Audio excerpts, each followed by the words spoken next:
फक्त एक video upload झाला आहे, पण सबस्क्रायबर तो पण एकच. तो एक पण कसा काय आलाय कुणास ठाऊक.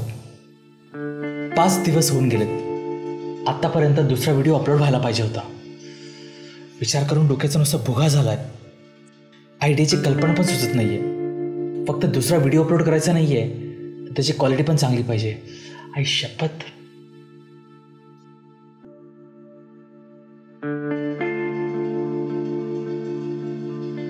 मग लक्षात आलं, एका चांगल्या क्वालिटीच्या व्हिडिओसाठी लाइटिंग खूप महत्त्वाची असते. कधी कधी कॅमेऱ्यापेक्षाही जास्त. नुसता स्की लाईट नाही तर बॅक लाईट किंवा प्रॅक्टिकल लाईट सुद्धा तेवढीच महत्त्वाची असते.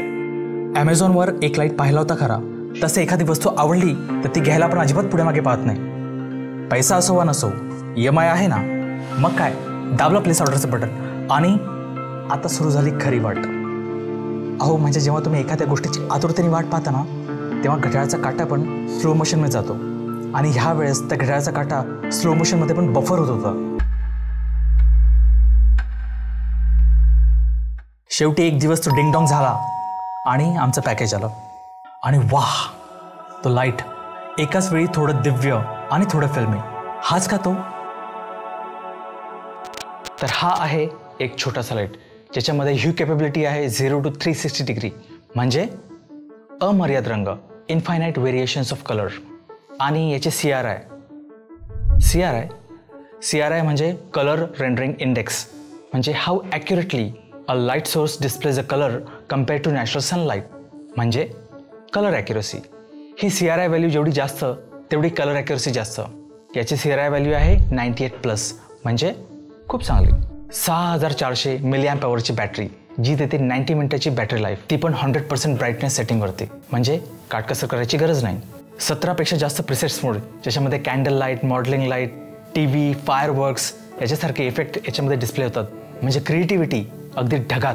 आणि RGB टच बार, म्हणजे कलर चेंज करणं super easy.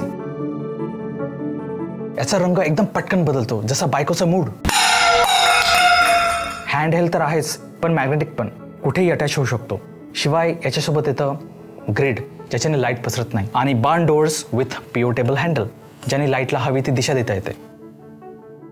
Last but not the list. मला कधीपासून ही फ्रेज वापरायची होती. Last but not the list. सर्व फंक्शन्स स्मार्ट ॲपने कंट्रोल करता येतात. फक्त व्हाईट कलरचं टेम्परेचरच नाही, तर एंटायर RGB स्पेक्ट्रम एका टचने कंट्रोल करता येतं. प्रत्येक कलर एकदम ॲक्युरेट.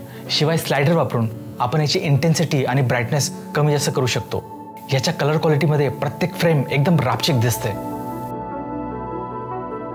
जर भारतामध्ये तुम्ही याची प्राइस बघाल तर हरकत नाही. शौक बडी चीज आहे आणि शौकवरती स्पेंड करणं इज वर्थ स्पेंडिंग. अनलेस तुमचा शौक जर हा असेल बबल रॅप स्मॅश करणं, वेल तुम्ही शौक एक वेगळं बटन स्मॅश करून पण पूर्ण करू शकता.